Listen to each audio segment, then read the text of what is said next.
Yeah, g'day, ladies and gentlemen. It is I, the bio-boosted squirrel, and I'm back again to bring you some more news coming from around the gaming news network. I guess we call it, is what we call YouTube nowadays. But yes, we've got some very exciting news today. Alyssa Mercante has gone from Kotaku. Gone. Gonski. Deleted. Well, she says she left herself, but I don't believe that. So we're going to go and have a look at it and figure out what the hell is going on and whether or not she's trying to get a job with Sweet Baby Inc. or Compulsion Games or one of the many very little things that they've got going on. So let's go and have a look. Over at the news desk, we've got from Smash JT on his YouTube channel. We're going to watch a video that he's put up about the crumbling of Kotaku after the US election. And again, I don't get into politics and anything like that. I hate the shit. But it's funny to see how this sort of crumbling has started happening since Trump took office again. But we'll have a look. Kotaku, the longtime fixture in gaming journalism, for better or for the last decade or more, worse, is facing the fallout many in the gaming community have seen coming for a very long time. A long time. And today is the first day where people can point and laugh and say, this is the day that Kotaku started to fail. What's going on, guys? Welcome to another episode of Smash JT. I would say it started to fail a while and many ago. of you already have heard that Alyssa Mercante has left Kotaku in a momentous occasion where many people online have been celebrating across the board as a massive win for everyone in gaming. But now, after that news came out, we found out that more people have left Kotaku. And it wasn't by the... Left or been fired? That's the question. I think they're undergoing some layoffs, and I think their lack of page views has had something to do with it. They don't get much traffic at all. Their own choice, which makes us look at Alyssa Mercante and say, well, wait a second. She said it was amicable, that she was doing this on her own, and it was just something she was moving on from. But the same day that they were letting go other people makes you think, wait a second. They just had a layoff. Yep. Hit that subscribe, give me a like, and check out smashjt.com for the full article breaking down how Kotaku just let go a bunch of their staff and how this is signaling the downfall of this corporation. Following the 2024... Not just its downfall. I think this is going to have big implications for Go Media and BuzzFeed and all the rest of them too, because, I mean, they've got nothing but a bunch of liars lying for them. U.S. elections, Go Media, the parent company of Kotaku, has announced significant layoffs throughout the company, decimating the site's staff once again. And this comes on the heels of me tweeting on October 23rd, 2024, stating, I'm confident Kotaku and many other fake news outlets with zero integrity will be out of business shortly following this date by pure coincidence, of course. And I attached the image of the 2024 US elections happening on Tuesday, November 5th, 2024. And as I predicted with extreme accuracy, Kotaku is now experiencing the moment of reckoning. The timing... The question I have, though, is if Alyssa was planning all of this before and she's only just gone to Canada to meet up with the people at Compulsion Games and Sweet Baby, maybe, we're not too sure because, of course, Kimberly doesn't like being known. So, you know, they're going to try and keep any news coming out about this sort of thing on the very down low. Of all of this couldn't be more clear. They have let go of, officially, 2 people today. And in addition to that, Alyssa Mercante left on her own, if we're to believe her. And if you believe her, I got a bridge to sell you. These recent cuts put them down to 5 total full-time staff members alongside the editor-in-chief and a freelance. It's a skeleton crew at Kotaku right now. The news of Kotaku's layoffs have sent ripples through its staff and beyond. Willa Rowe, yet another of Kotaku's trans writers, took to social media stating, hey, I was just laid off from Kotaku. Don't know what is next for me. The unemployment line? Okay, so this person is just saying, I got laid off, that's fine, whatever. Someone that no one's even heard of. They followed it up with, I never even got to write an introduction post on Kotaku, let alone a goodbye post, or partake in end-of-year conversations at the site. That shit was kind of a dream, not gonna lie. Sorry, shit sucks. It's all hitting. Wow, which so makes they got me hired, wonder, didn't write anything, and then got sacked. What the hell was Go Media, the parent company of Kotaku, thinking, opening up a writer position for someone that they hired and didn't write anything? Good they question. followed that up with, Gonna take time to process and figure shit out, but if you are a PR person, please keep in touch and maybe add my email in bio to your lists. And Willa Rowe, I don't have any issues with this person, even though they're trans. Whatever, you do you. I really don't care as long as you don't push that in people's faces, which they do in their profile, but who cares? I didn't see them write anything that I had any issues with. I'm sure if they did, I probably would have. But at this point, I'm just saying I wish them well. And it sucks that someone like Geo Media would hire you, not even give you a chance to write anything, and then kick you out the door. Then we move on to his colleague, Moises Tavares, who echoed the sentiment with blunt honesty. LMAO, I slept in and woke up to the news that I've been laid off. Probably should have stayed in bed. Madam Savvy made a perfect reply with this. She's like, wait a second. You slept in for your job and you're surprised you got laid off? Like, these are the people that Kotaku was hiring. They didn't even wake up to do their work. They found out that after they slept in, that they lost their job. Then we get to Carolyn Petit, someone who I've talked about multiple times on this channel, who is still employed at Kotaku for some reason that I can't even try to bother getting into because that's a video in itself. But this trans person, that we could call Carl if you wanted to, pretends to be a female and playing dress up every day, which is creepy enough in itself, but they went on a tangent, unhinged, against management. Because God forbid anyone ever take any kind of accountability when you work at Kotaku. Oh, no, Geo Media management is once again punishing workers for its own bad decisions. Well, I'd like to say I was tagging Geo Media on a lot of Alyssa's posts and screenshots people were getting from what she was saying on Twitter. So I'd like to think that had something to do with it. I would like to think people were doing that and tagging Geo Media or sending them emails or whatever else saying, look, you've got this reporter person thing doing this shit, challenging people to fights, which she challenged Melanie Mack again on her way to Canada and said, come down to New York. I don't think that's going to happen. Sorry, that was my insulin pump. But yeah, challenged Melanie Mack to another fight and was on her way to Canada. So how's that going to work out? You going back to New York? Are you moving to Canada? When are you going to be in New York for that, Alyssa? Or are you going to run away again? No, she's going to run away again, isn't she? Management mandated that some writers stick to service posts. And now that the numbers aren't panning out, surprise, surprise, 2 of those writers have been laid off. Cruel and misguided. And you know what? Taking a step back from all this, I could say, I actually kind of agree. I don't think Geo Media is completely innocent here by hiring people on and telling them to do things that don't assist the site in any way. It's kind of stupid management. But that doesn't excuse... But that's what happens when you let the likes of Alyssa Mercante run rampant and do whatever the fuck she wants. You for being a shit writer. That's the problem. Well, that too. You offload all your problems. You pass the buck and you say, oh, it's management's issue. That's why no one likes us. No. The reason why people don't like you is because you suck at your job. Carolyn's comment highlights what he perceives as the underlying issue at Kotaku. The management is disconnected from what gamers truly want. And while he does raise some valid points about Geo Media's strategic missteps, it ultimately falls flat and reads as yet another attempt to try to deflect any kind of accountability, passing the blame to anyone but themselves. The directive to focus on service posts, which is content aimed at boosting traffic through search engine optimization tactics, which is like an internet term, SEO, for trying to boost you on Google search terms, like people writing things just over and over again to get you higher up on the list, wasn't working out. Because at the end of the day, the reader cares about quality. They don't care about shit getting thrown against the wall and seeing what sticks. That will not work out in the long run. Instead of acknowledging how both the editorial choices and the writers contributed to the decline, he pushes so hard to shift the narrative solely on management to be the scapegoat for all the problems at Kotaku. And like I said, yes, I agree that there are some decisions that Geo Media has made that is not great and doesn't put Kotaku in the best place.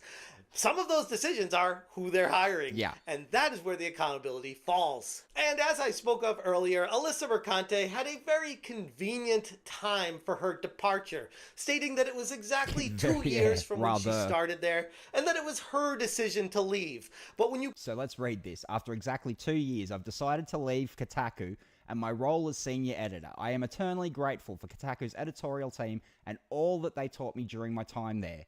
I don't know if they taught you very much at all. They didn't teach you to keep your mouth shut online. They are some of the best in the business. No. No, that's just bullshit.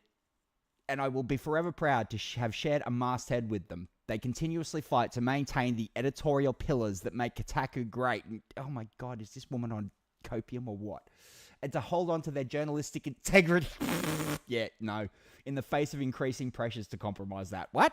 Weren't you the one that wrote an article saying Sweet Baby Ink doesn't do what we thought it did, and it did exactly what we thought it did?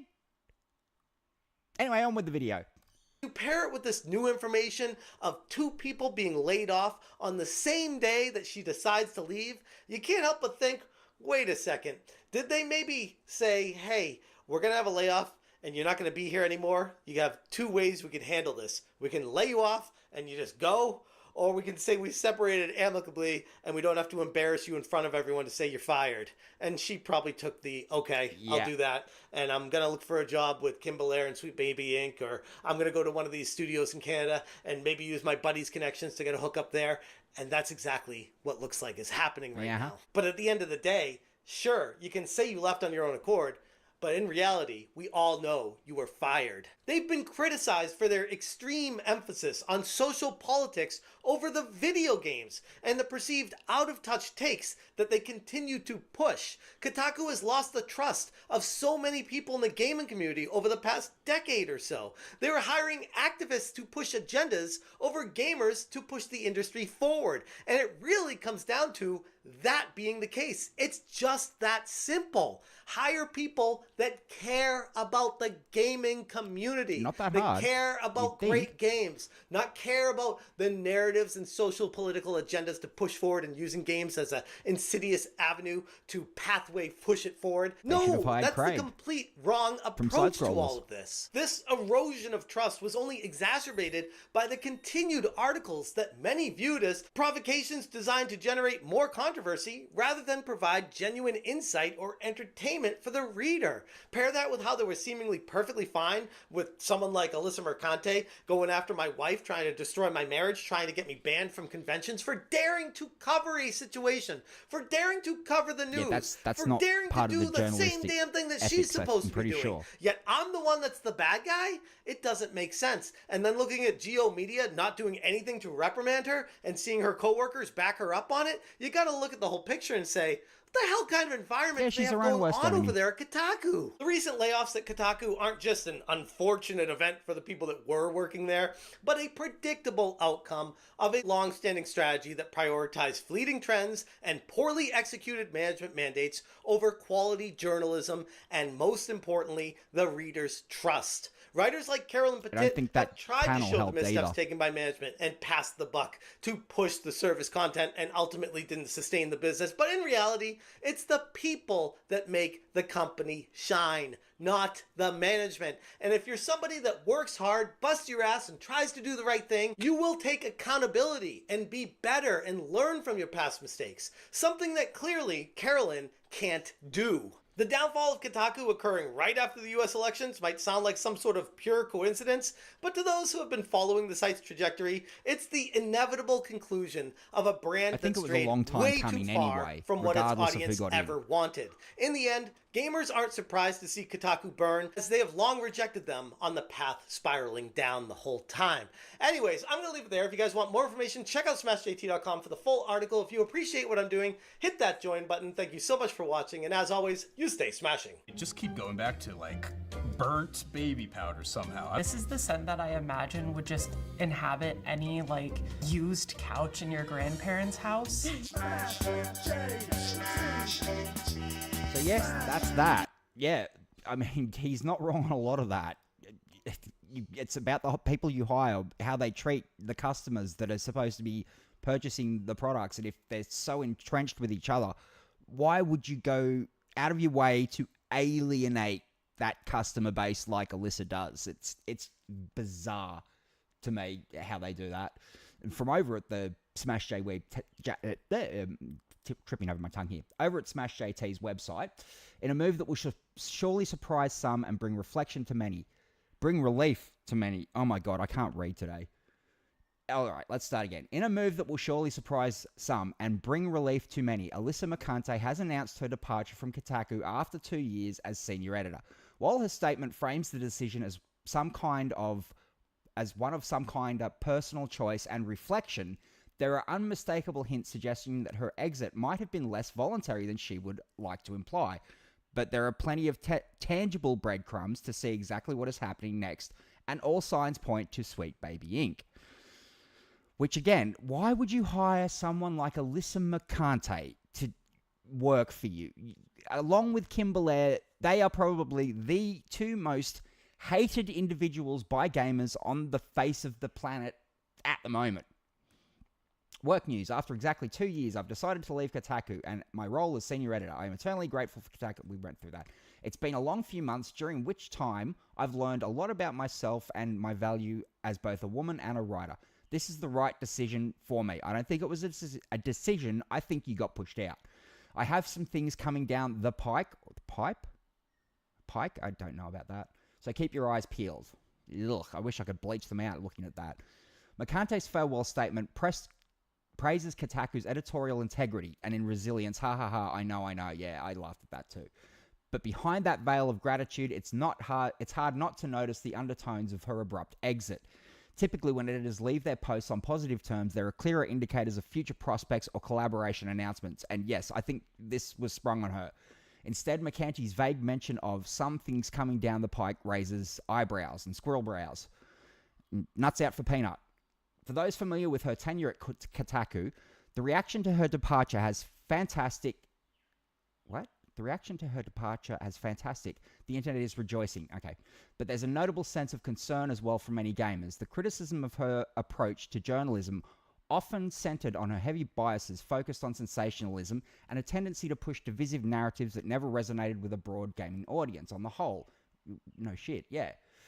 She's a horrible person. Her reputation as someone more interested in championing personal agendas over comprehensive, balanced coverage became the point of contention within the gaming community during her 2-year tenure there. I hadn't even heard of her until she tried to defend Sweet Baby.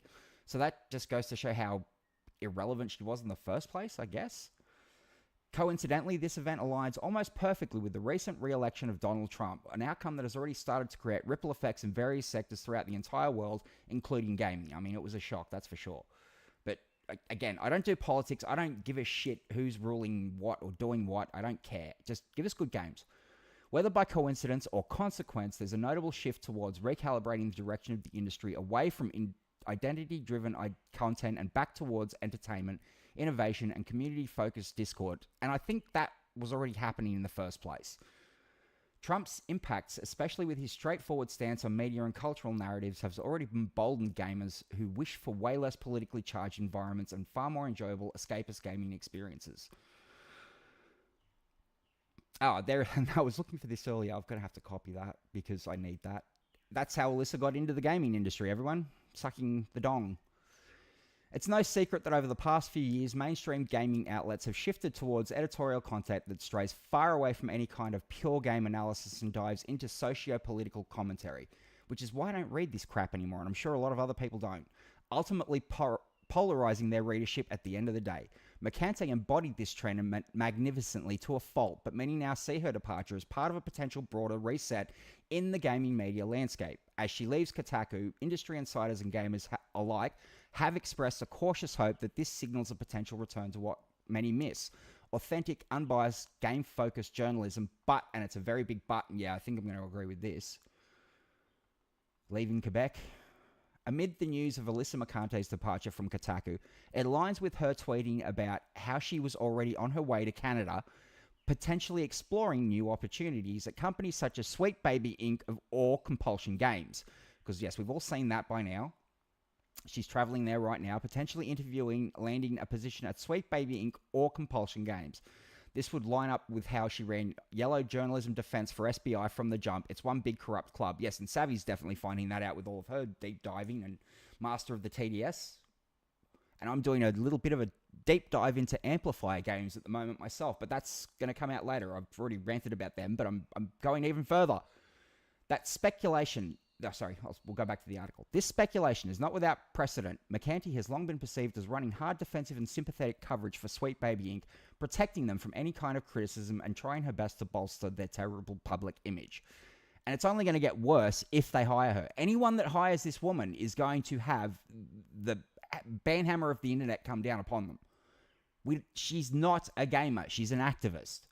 For many, this move feels like a predictable shift in a long-standing pattern of journalistic favoritism and industry alignment. It's a reminder to all that the gaming world is, in many ways, one big interconnected club where alliances are leveraged, stories are spun, and credibility is questioned.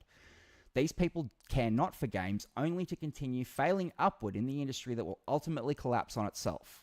And it will. Probably won't be another gaming crash, but journalism might crash as a whole.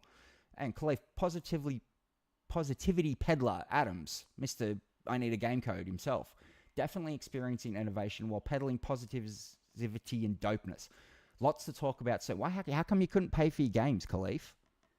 If you're not supporting them, you're begging for codes. Anyway, and while they might try to operate behind a facade of progressivism and integrity, gamers have learned we already see right through it. We do. We've put up with it for long enough. In real time, we're seeing an industry that, at least on the surface, appears to be correcting itself, shedding the more divisive figures in favor of creators and journalists who prioritize the core passion of the industry. The community, which is the likes of me and Hypnotic and Madam Savvy and Master of the TDS and Smash himself. We're getting out there. The departure of Mercante is seen as part of this broader realignment.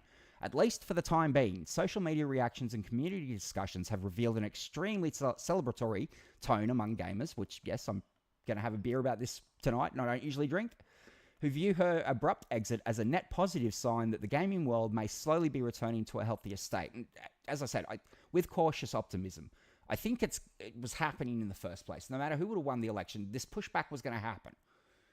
While Alyssa Mercante moves on to whatever comes next in her career, one thing is clear: her absence won't be mourned by those who saw her work as a barrier to authentic, fair coverage. Definitely. Because she was lying when she said that they didn't do what we thought they did, because they did exactly what we thought they did.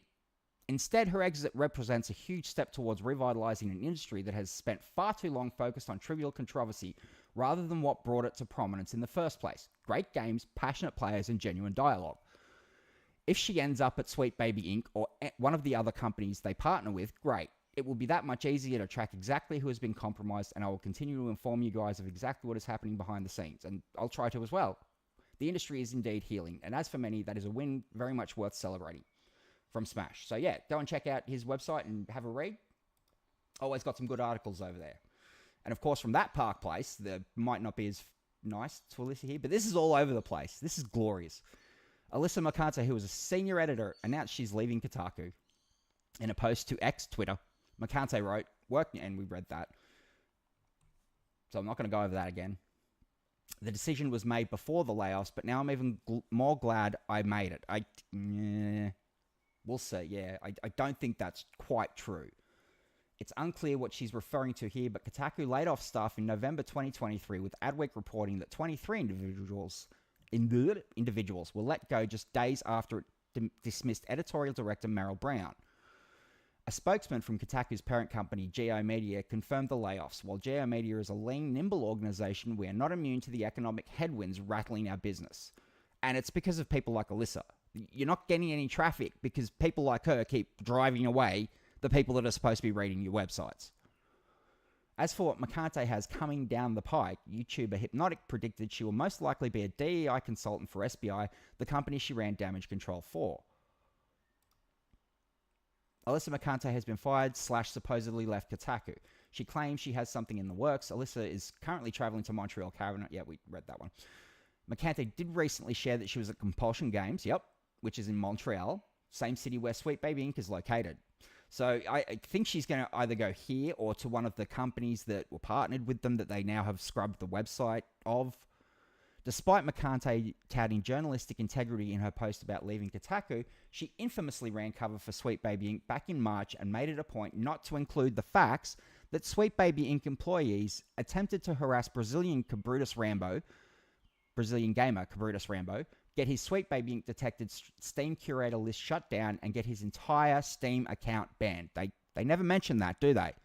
I left a tweet on somewhere the other day saying, how come you guys never mention Chris Kindred starting this? Ever. They never do it. Ever. It's weird. Rather, Mercante painted Sweet Baby Inc. as the victims in a harmless design company, despite Sweet Baby Inc. CEO Kim Belair sharing in 2019 that employees at large AAA studios should terrify executives with social media cancel mobs. The marketing department, yes. She said during a game developers conference, if you're a creative working in AAA, which I did for many years, put this stuff up to your higher-ups. And if they don't see the value of what you're asking for when you ask for consultants, when you ask for research, go have a coffee with your marketing team and just terrify them with the possibility of what's going to happen. So she's not actually threatening it. She's saying it's going to happen if you don't do this, if they don't give you what you want. Belair continued, because they have to consider, I say that out loud as a joke, but it's very, very true, because if you start to consider the people who are player and audience facing, you have to deal with mitigating harm and keeping the sentiment around their game and their project positive. There's like a genuine value that you can impress upon them both ethically and financially. You could say it's important. This is important. Belair elaborated, it is also a valid discussion to have because if you're working with a thin narrative budget and you're working AAA, I think you'll be pleasantly surprised or dismayed by the amount of money that marketing can give to you. So it's all about money. Money talks and bullshit walks, and the bullshit hopefully is finally walking from the industry. Hopefully, but I mean, PAL Group may have scrubbed their website of all Sweet Baby Inc. notice, but I caught them in real time, mind you. In real time, I was watching the website the other day and caught them. I tweeted Master of the TDS. It's still on the consultant page. And sure enough, it was there. Let me pull up these. Right there. It was right there. And then, the very next second, it was not. As you can see, URL and everything. So, yeah, no. Caught them. As she got to the end of her presentation, Blair would also admit that what she's doing is injecting wokeness into the video game industry. None of what we're doing is about ticking boxes or about a veneer of wokeness. We actually have to care about making this stuff. So is that why you've got a bunch of NPCs in Unknown 9 walking around saying coffee, coffee, coffee, coffee, I like the chili chicken, shit like that? And I'm just trying to imitate the accent of the NPCs there. I'm not ripping on anyone racially. That's not cool. Don't do that. But again, speaking of how I busted them, the PAL over also on that Park Place, the PAL group deletes its associations with Sweet Baby Inc. from LinkedIn and its website. The PAL group deleted its announced associations with Sweet Baby Inc. on both its LinkedIn account and on its website after it was discovered and publicized that the company had partnered with Sweet Baby Inc. YouTuber Master of the TDS, the host of the Gothic Therapy channel with his wife's writing Raven, obviously, discovered the partnership and shared it in a video. They're not just partnering with Sweet Baby Inc. They are going to help Sweet Baby Inc. reach a wider market and be able to appeal to more studios, more gamers, more companies in under a name that is more trusted in the industry. The PAL Group announced that it partnered with Sweet Baby Inc. in a post to LinkedIn about a week ago. And this was a few days back, obviously. The post states, we believe you need diverse voices to solve diverse problems. Together with our partners at Sweet Baby Inc., we provide sensitivity and authenticity consulting at every stage of development. We connect you to an inclusive and knowledgeable team of consultants to bring your story to life. Our approach leads with the creation of joyful and authentic experiences. We seek to be additive, not just corrective. So you've been corrective and you want to add to it as well with the woke shit. Okay, cool. From there, it details that its partnership allows developers to reach a bigger audience. The modern audience doesn't exist, guys. Seriously, I'm telling you. Dragon Age Veilguard didn't even break 100,000. We'll get to that. And represent empathetically.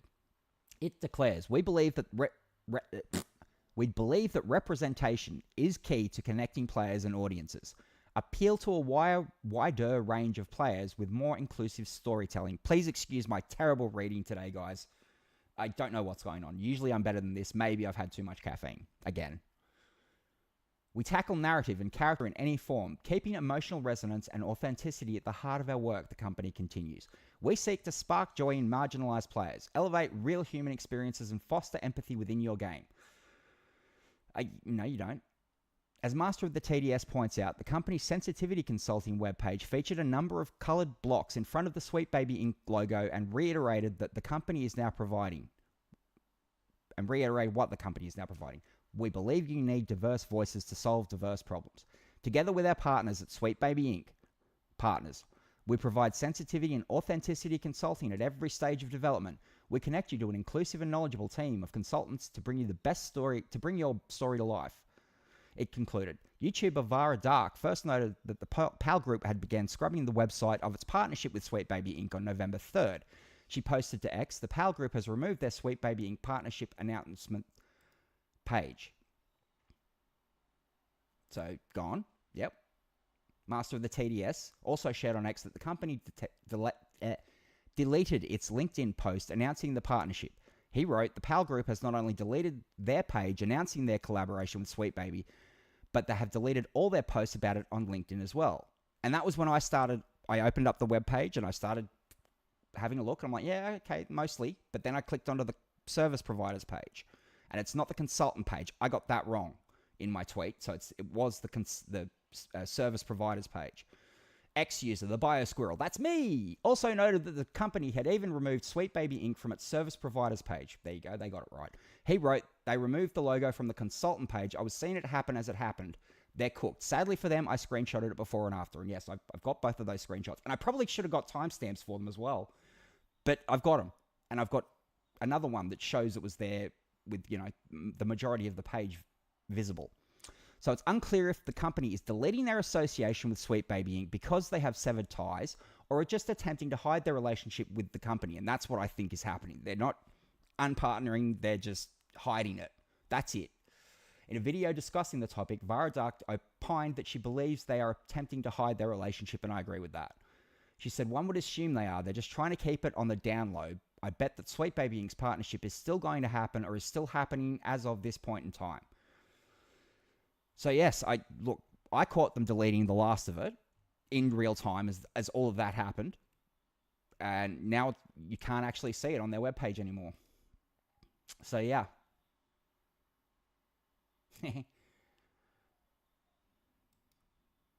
No longer available. Oh no, that's it. Never mind. So yes, that's all of that. And I was gonna look at this too. Yeah, Dragon Age players and the number of sales it's had. But we'll go back to the news desk for a second because I wanted to say a few things about this in the first place. So yeah, I don't think that Sweet Baby Inc.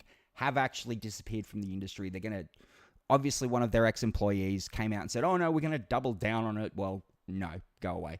It's not gonna happen. No. Seriously, how do you think this is a good thing for you? Yeah. Anyway, Sweet Baby is just hiding. If Alyssa Mercante goes to work for them, any games that come out... Oh, sorry, hang on. What am I doing? Wrong button. So yeah, any games that Alyssa Mercante is involved with, any games that Sweet Baby Inc. are involved with, aren't going to work. Nobody wants to buy them. Unknown 9 flopped. Concord flopped. And here we got Dragon Age flopping. Yeah, Dragon Age. Like, how do you flop Dragon Age? Dragon Age, the Veilguard, currently has 42,076 players online. Let's refresh that and see what they've got. 35,000. That was a couple of hours ago. 35,716 players as of right now. Can't even break 100,000. So they're at what, about half of their all-time peak. This game is a flop, man. Like, this is a massive, massive, massive flop.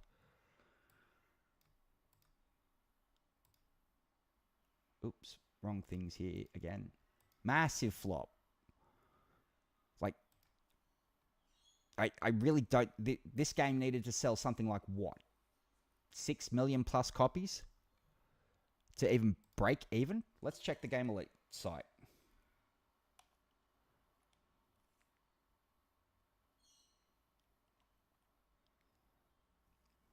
Over there we've got... So the Game Elite site has actually dropped... Oh my god, check this out.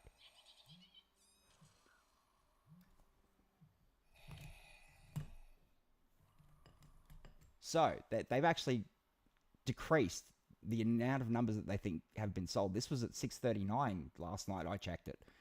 Now it's saying they've sold somewhere between 300 and 902,000. So that's adjusted. Copies sold in the last 7 days, 258.9 thousand. How many refunds have they got? Is the question. Like, this game is a flop. Flop with a capital F. Not doing well. They've moved. They're not going to do DLC for it, which I believe is a first-ish for these guys. I mean, just horrible looking sales numbers. Apparently, they had less than 500,000 pre-orders in both physical and digital stores. Yeah. I really can't see how you can keep pumping things like $300+ million into companies into games like this. Not just companies, the games themselves. You're dropping like more than $500 million at a time, including marketing costs. You guys have got to pull your heads out of your asses. Get rid of your DEI departments that are dead weight. You got to start hiring people that know how to make games, that care about making games, that care about making good characters and stories for their games. And you need to get back to business, because this is not good business. This is. I mean, we've all seen the trailers and the clips of Tash claiming non-binary and everything else. I'm not going to play any of those, but good God. Like, do we really need to have it all crammed down? This is why you're failing. The likes of EA and everyone else. EA, BioWare are now going to go under. They own BioWare. Concord, Sony had to shut down. Firewalk Studios. Like, when do you say to yourselves, we're the problem? We're the ones making the decisions. We're the ones hiring these people. We're the problem. We need to pull our heads out of our asses, or they need to be fired and someone else put in their place to do the job that they were hired to do, because these guys aren't doing the job. Like, who the hell spends $250+ million on a video game only to cram in non-binary and transgender issues into a fantasy D&D themed, which is where they got it from. It's a rip on. It's like they love D&D so much they wanted their own version of it. So this, and again, goes back to the thing with, okay, well, you can use magic to heal yourself or change yourself, or why would someone want to go into a dungeon with a wheelchair? I don't even play D&D, and I think that's a stupid idea. I know you got to go into dungeons. Like, what? I've never seen anyone in a wheelchair out in the battlefield, or, architect hunt. Maybe it happens. I don't know. But I don't think it's a very common thing. So yes, that's my whole rant for this week, I think. I think I've had enough. I've gone through all of this. I've looked at Alyssa. I'm going to bring you guys, again, the whole deep dive that I'm doing into Amplifier Games. I'm looking into a lot of their studios and the companies that they're attached to. And I know for a fact that they've got at least some tie to SBI, because they own Gearbox, or owned Gearbox, or had a divestment or something. I don't know how financial stuff works, but as far as I knew, Embracer was in fact tied to Sweet Baby somehow. So yeah, that'll be coming in the next few weeks as I figure out more and more about it and who they're attached to, and yeah, this whole snake pit. But I mean, Alyssa's gone from Mercante, from Kotaku. Alyssa's gone from Mercante. I need some sleep or coffee or more. So yeah, it looks like she's going to have to go back to this.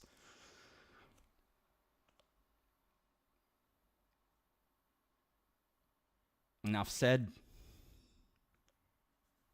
So yes, Peanut's out for Peanut the squirrel. Poor little guy. Whoever did that's a horrible person. You should never have you should have waited before you did that. He was famous in his little squirrel. So yes, nuts out for Peanut.